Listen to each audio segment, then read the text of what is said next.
সরকারি সাদাত কলেজের প্রাণিবিদ্যা বিভাগ কর্তৃক আয়োজিত অনলাইন ক্লাসে সবাইকে স্বাগতম জানাচ্ছি। স্নেহের শিক্ষার্থীরা, তোমরা যে যেখানে আছো, আশা করি সবাই ভালো আছো। সবাইকে স্বাস্থ্যবিধি মেনে চলার আহ্বান জানাচ্ছি। তোমরা যারা প্রাণিবিদ্যা বিষয়ে অনার্স তৃতীয় বর্ষ, চতুর্থ বর্ষ, প্রিলিমিনারি মাস্টার্স এবং মাস্টার্স ফাইনাল ইয়ার কীটতত্ত্ব শাখায় অধ্যয়ন করছো, তাদের সকলে আমার এই স্লাইডগুলো থেকে উপকৃত হবে এবং বিশেষ করে অনার্স তৃতীয় বর্ষ তোমরা প্র্যাকটিক্যালের জন্য উপকৃত হবে। অনার্স চতুর্থ বর্ষ, প্রিলিমিনারি মাস্টার্স এবং কীটতত্ত্ব ফাইনাল ইয়ারের ছাত্রছাত্রীরা, তোমাদের সিলেবাস অনুযায়ী এই স্লাইডগুলো তৈরি করা হয়েছে। স্নেহের শিক্ষার্থীরা, আমি এমডি মাহমুদ, প্রভাষক, সরকারি সাদত কলেজ, টাঙ্গাইল। তাহলে আজ আমরা মূল স্লাইডগুলো দেখার পূর্বেই আমি ধন্যবাদ জানাতে চাই সরকারি সাদত কলেজ কর্তৃপক্ষকে এবং প্রাণিবিদ্যা বিভাগকে। এবার আসো আমরা মূল স্লাইডে চলে যাই এবং চিত্রের মাধ্যমে দেখার চেষ্টা করি আজকের আলোচনার বিষয়বস্তু কি হতে পারে।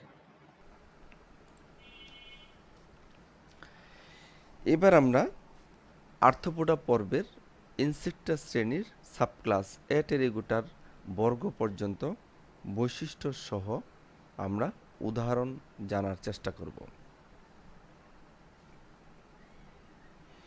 প্রিয় শিক্ষার্থীরা, এখানে রয়েছে এটেরিগোটা। দেখো, এই যে এ স্ট্যান্ডস ফর নাই, অ্যান্ড টেরিগোটা, এই যে টেরিগোটা স্ট্যান্ডস ফর ডানা, অর্থাৎ যে সকল পতঙ্গের ডানা নেই।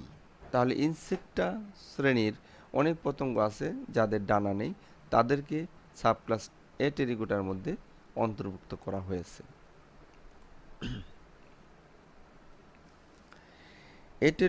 এটেরিগোটার অন্তর্ভুক্ত যে অর্ডার আমি আগেই বলেছিলাম, বোরার অ্যান্ড ডিলনের বই থেকে আমি শ্রেণীবিন্যাসকরণ করেছি। বোরার অ্যান্ড ডিলনের 4th এডিশনে 4টি অর্ডার রয়েছে এবং 5th এডিশনে 5টি অর্ডার রয়েছে। প্রিয় শিক্ষার্থীরা, আমরা একটু অর্ডারগুলোর নাম জেনে নিই। প্রথমেই রয়েছে প্রোটুরা, দ্বিতীয় রয়েছে কলেম্বোলা, তারপর রয়েছে ডাইপ্লুরা, এরপর 4 নম্বর অর্ডার হলো থাইসেনুরা এবং 5 নম্বর অর্ডার হলো মাইক্রোকরিফিয়া। এবার আমরা উদাহরণ, বৈশিষ্ট্য এবং চিত্র এগুলো একটু দেখার চেষ্টা করি। প্রিয় শিক্ষার্থীরা, তোমরা মনোযোগ ধরে রাখো। ক্লাসিফিকেশন একটু মনে হবে বিদঘুটে, কিন্তু একটু মনোযোগ দিয়ে যদি তোমরা অর্থসহ পড়ো তাহলে তোমাদের কাছে এগুলো বোধগম্য হবে এবং সহজ হয়ে যাবে। প্রথমেই চিত্রগুলি দেখার চেষ্টা করো, তারপর আমরা বৈশিষ্ট্যের সাথে চিত্রের মিল খুঁজে নেব, তাহলে সহজ হয়ে যাবে। অর্ডার 1, প্রোটুরা।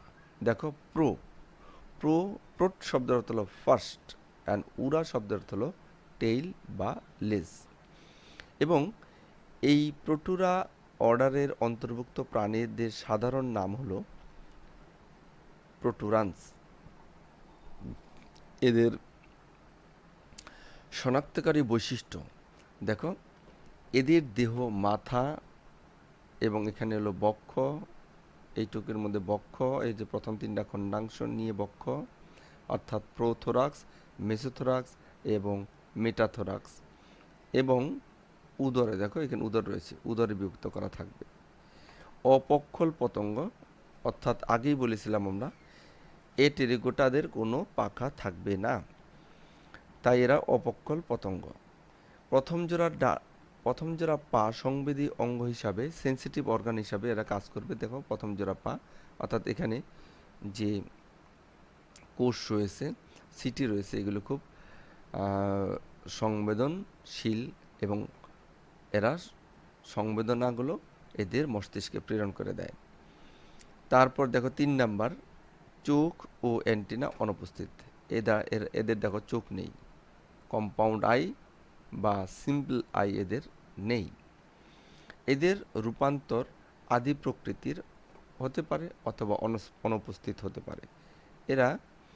এদের আমরা উদাহরণ হিসাবে বলতে পারি অ্যাসেরেন্টুলাস বারবেরি। লক্ষ্য করে দেখো, এখানে অনেকগুলো চিত্র দেখিয়েছি। এই চিত্রগুলো ভালো করে মনের ভিতরে গেঁথে নাও এবং এই বৈশিষ্ট্যগুলো সেই সাথে মিলিয়ে নাও, তাহলে সহজ হবে। অর্ডার 2, কলেম্বলা। কল শব্দার্থ হলো গ্লু অ্যান্ড এম্বলি শব্দার্থ হলো এ বোল্ট অর ওয়েজেস। সাধারণভাবে আমরা এদেরকে স্প্রিং টেইল বলে থাকি বা পুচ্ছ, স্প্রিং পুচ্ছ বা স্প্রিং টেইলস। একটু চিত্রটি ভালো করে লক্ষ্য করো। সামনের দিকে যদি আমরা মাথা দেখি, পিছনের দিকে, এই যে পিছনের দিকে দেখো উদরের শেষ প্রান্তের এই অংশটার দিকে একটু খেয়াল করো। এই অংশটার নামই হলো স্প্রিং, অর্থাৎ এদের পুচ্ছে শেষ অংশে স্প্রিংয়ের মতো একটি অংশ থাকবে। আমরা এদেরকে তুষার ফ্লিও বলে থাকি, স্নো ফ্লি। তুষার অঞ্চলে থাকে তাই তুষার ফ্লি। এদের দেহ, মাথা দেখো, এই যে মাথা, এদের বক্ষ এবং উদর, এই 3টি ভাগে এদের দেহ বিভক্ত। 2 নম্বর হলো এদের মুখাংশ কামড় এবং চর্বণ উপযোগী, অর্থাৎ বিটিং অ্যান্ড চিউইং টাইপ। আমি তোমাদেরকে মুখোপাঙ্গ সম্পর্কে আগেই আলোচনা করেছিলাম, আমার মনে হয় তোমরা মনে করতে পেরেছ। এদের যে মুখের উপাঙ্গগুলো রয়েছে, এগুলো মাথার ভিতরে গুটানো অবস্থায় থাকে। সাধারণত যখন খাদ্য গ্রহণ করে তখন এগুলো বেরিয়ে আসে। এদেরও রূপান্তর আদি প্রকৃতির অথবা এদের রূপান্তর অনুপস্থিত থাকবে। এরা অপক্ষল পতঙ্গ, অর্থাৎ এদেরও ডানা নেই। এদের জীবনচক্রে ডিম, লার্ভা, পিউপা অথবা ডিম, নিম্ফ, তারপর পূর্ণাঙ্গ পতঙ্গ, এইভাবে এদের জীবনচক্র সম্পূর্ণ হয় না। অর্থাৎ এদের জীবনচক্রে আদি রূপান্তর দেখতে পাওয়া যায়, খোলস ত্যাগ করে এবং বড় হয়ে যায়। আমরা উদাহরণ হিসেবে বলতে পারি আইসোটোমুরাস প্যালোস্ট্রিস। এই আইসোটোমুরাস প্যালোস্ট্রিস কলেম্বোলা অর্ডারের একটি অপক্ষল পতঙ্গ। এরপর রয়েছে অর্ডার 3, ডাইপ্লুরা। ডিপল শব্দ অর্থ হলো টু এবং উড়া শব্দ অর্থ হলো টেইল। আগে তোমরা চিত্রটি লক্ষ্য করো। এই প্রাণীটার দেখো, এই যে দেখো পিছনের দিকে 2টি লেজের মতো অংশ রয়েছে প্রত্যেকটা প্রাণীর পিছনের দিকে। দেখো, এটা না, এটা হলো তার অ্যান্টিনা। পিছনের দিকে তার লেজটা 2টি ভাগে বিভক্ত।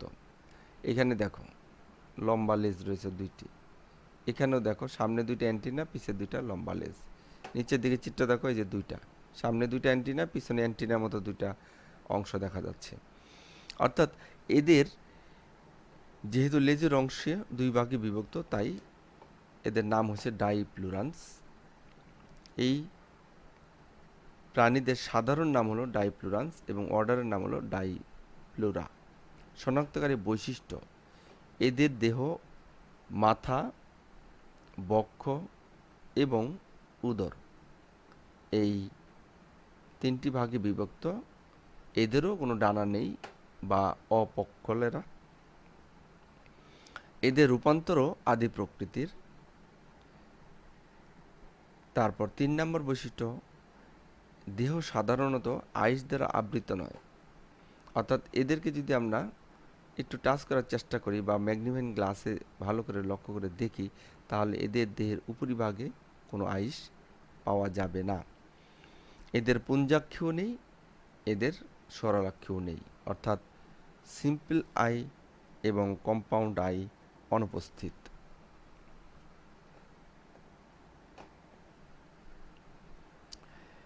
উদাহরণ হিসাবে আমরা বলতে পারি ক্যাম্পোডিয়া ফলসমি। এই ক্যাম্পোডিয়া ফলসমি ডাইপ্লুরা অর্ডারের অন্তর্ভুক্ত একটি প্রাণী। অর্ডার 4, থাইস্যানুরা, এই অর্ডারটি অত্যন্ত গুরুত্বপূর্ণ প্রিয় শিক্ষার্থীরা। প্র্যাকটিক্যাল পরীক্ষায় এই থাইস্যানুরার একটি প্রাণী থাকে, কাজেই এই প্রাণীটা একটু দেখে রাখো এবং এই প্রাণীটার বৈশিষ্ট্য ভালো করে মনে রাখার চেষ্টা করো। মনে করো তোমার প্র্যাকটিক্যালও একটা স্পটিংয়ের একটা প্রাণী পেয়ে গেলে। এদেরকে আমরা সাধারণভাবে সিলভার ফিশ বলি। দেখো উপরের যে সিলভার ফিশটি রয়েছে বেশ চকচকে সিলভারের মতোই, নিচেরটি একটু কালচে ভাব রয়েছে। থাইস্যানুরা অর্থনৈতিক গুরুত্বও অনেক। আগে একটু দেখার চেষ্টা করি থাইস্যানুরার অর্থ কী।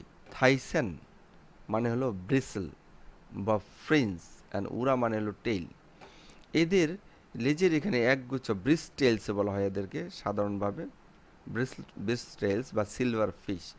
এদের লেজের গোড়ার দিকে অংশটা গুচ্ছ থাকে, লোমের গুচ্ছের মতো থাকে, তাই এ ধরনের নাম হয়েছে। এবং এদের কালার যেহেতু সিলভারের মতো, তাই আমরা এদেরকে সিলভার ফিশও বলে থাকি। এদের বৈশিষ্ট্যগুলো দেখো।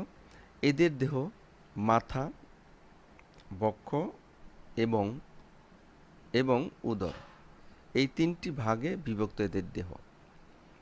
এদের রূপান্তর আদি প্রকৃতির অথবা রূপান্তর অনুপস্থিত থাকতে পারে এবং এদের কোনো ডানা নেই, এরা অপক্কল পতঙ্গ। প্রিয় শিক্ষার্থীরা, এদের উদরের শেষ প্রান্তে লেজের মতো তিনটি উপাঙ্গ দেখতে পাওয়া যায়, দেখো 1 2 3। এবং এদের সারা দেহে একটি বিশেষ বৈশিষ্ট্য হলো এদের সারা দেহে আইস রয়েছে, আইস দ্বারা আবৃত। প্রিয় শিক্ষার্থীরা, তোমরা যদি পুরাতন বই একটু নাড়াচাড়া করো বা লাইব্রেরি ওয়ার্ক করো, লাইব্রেরিতে যেয়ে লাইব্রেরির বিভিন্ন তাকে বইগুলো খুললে দেখবে একটি সাদা পোকা দৌড়ে পালিয়ে যাচ্ছে। সেই পোকাটাই হলো এই থাইস্যানুরা অর্ডারের লেপিসমা স্যাচারিনা। আমি এর আগে বলেছিলাম যে এরা অর্থনৈতিকভাবে অত্যন্ত গুরুত্বপূর্ণ। দেখো লক্ষ্য করে লাইব্রেরিতে যদি তোমরা যাও, অনেক দিনের পুরাতন বই যদি তোমরা খুলে একটু দেখো, সম্পূর্ণ বইটা দেখবে ভালো আছে, কিন্তু বইয়ের মাঝে মাঝে দেখবা সম্পূর্ণ বই মানে বিশাল ছিদ্র করে উপর থেকে নিচের দিকে গর্ত করে খেয়ে ফেলেছে। এমনভাবে খেয়ে ফেলে যে বইয়ের অক্ষরগুলো আর বোঝা যায় না। কাজেই আমাদের অনেক ইম্পর্টেন্ট নথিপত্র, তারপরে বই, এগুলোকে খেয়ে এই থাইস্যানুরা অর্ডারের প্রাণীরা আমাদের অনেক ক্ষতি সাধন করে ফেলে। এই জন্য এই থাইস্যানুরা অর্থনৈতিকভাবে খুবই গুরুত্বপূর্ণ। তাহলে আমি উদাহরণ কি বলেছি? এদের উদাহরণ হলো লেপিসমা স্যাচারিনা। এরপরে দেখো অ্যাটেরিগোটার সর্বশেষ অর্ডারটি। অ্যাটেরিগোটার সর্বশেষ অর্ডারের নাম হলো মাইক্রো করিফিয়া। প্রিয় শিক্ষার্থীরা, মাইক্রো করিফিয়া এবং থাইস্যানুরা প্রায় একই ধরনের বলে অনেক বিজ্ঞানী এই দুটাকে একই অর্ডারে রেখেছেন। বোরার ডিলনের 5th এডিশনে যেহেতু 5টি অর্ডার রয়েছে, তাই আমি তোমাদের দেখিয়ে দিচ্ছি। মাইক্রো মাইক্রো শব্দের অর্থ হলো ক্ষুদ্র, অ্যান্ড করিফিয়া শব্দের অর্থ হলো দেখো হেড, অর্থাৎ এদের মাথা খুবই ছোট। এদের সাধারণ নাম হলো জাম্পিং ব্রিস্টেলস। জাম্পিং ব্রিস্টেলস, এদের বৈশিষ্ট্য হলো দেহ, মাথা, বক্ষ এবং উদর। দেখো এইখানে মাথা খুব ছোট, মাথা এই যে তিনটি পা নিয়ে যে বক্ষ এবং পায়ের পরে দেখো উদর, এই 3 খণ্ডে বিভক্ত। এদের পাখা থাকবে না, অর্থাৎ অপক্ষল পতঙ্গ। এদের রূপান্তর আদি প্রকৃতির বা অনুপস্থিত থাকবে। এদের বক্ষ নলাকৃতির এবং এদের এই বক্ষটা যদি আমরা ক্রস সেকশন করি তাহলে নলাকৃতির পাবো, এবং কিছুটা দেখো ধনুকের মতো একটু বাঁকানো। দেখো প্রত্যেকটা স্পেসিমেন ধনুকের মতো একটু বাঁকানো।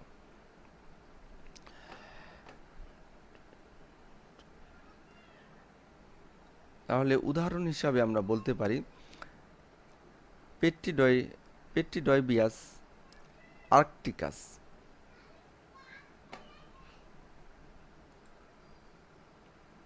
প্রিয় শিক্ষার্থীরা, আজকে আমরা আর্থ্রোপোডা পর্বের ক্লাসিফিকেশন মোটামুটি জানার চেষ্টা করলাম এবং ইনসেক্টা শ্রেণীর অ্যাটেরিগোটার সকল অর্ডার আমরা বৈশিষ্ট্যসহ ছবিসহ দেখলাম। তাহলে তোমাদের অ্যাসাইনমেন্ট একটু দিয়ে দিচ্ছি। তোমরা আর্থ্রোপোডা পর্বের সাবফাইলাম ট্রাইলোবাইটা মরফা এর বৈশিষ্ট্যগুলো লিখবে।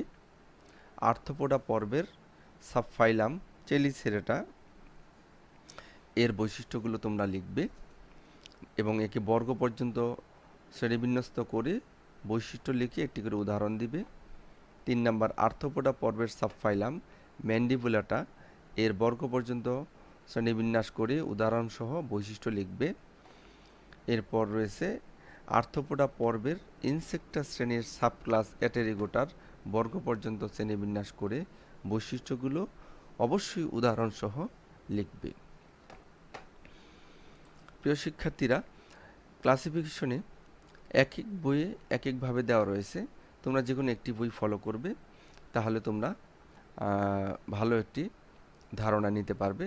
তবে an introduction to the study of insects Borror and ডিলনের এই বইটি তোমরা যদি ফলো করো, সুন্দর করে ব্যাখ্যা করে দেওয়া আছে ক্লাসিফিকেশনটি, এবং ইনসেক্টার এই অর্ডারগুলোকে ভেঙে ভেঙে কোন শব্দটার অর্থ কী সেভাবে দেওয়া আছে, তোমরা হেল্প নিতে পারো। এছাড়া তোমরা ইন্টারনেট থেকেও সহযোগিতা নিতে পারো। তাহলে তোমরা এই ক্লাসটি একটু ভালো করে ফলো করো। আমার মনে চিত্র এবং বৈশিষ্ট্য একসাথে দিয়ে দিয়েছি, তোমাদের তেমন সমস্যা। সরকারি সাদত কলেজের প্রাণবিদ্যা বিভাগের অনার্স চতুর্থ বর্ষ প্রিলিমিনারি মাস্টার্স এর ছাত্রছাত্রীরা এবং মাস্টার্স ফাইনাল ইয়ারের কীর্তত্ব শাখার ছাত্রছাত্রীরা যারা আমার সাথে এতক্ষণ ছিলে, তাদের সকলকেই আমি ধন্যবাদ জানাচ্ছি। সেই সাথে আমি সরকারি সাদত কলেজ কর্তৃপক্ষকেও আন্তরিক ধন্যবাদ জ্ঞাপন করছি। তোমাদেরকে আবার সামনের ক্লাসগুলো দেখার আমন্ত্রণ জানিয়ে আজকের মতো এখানেই বিদায় নিচ্ছি।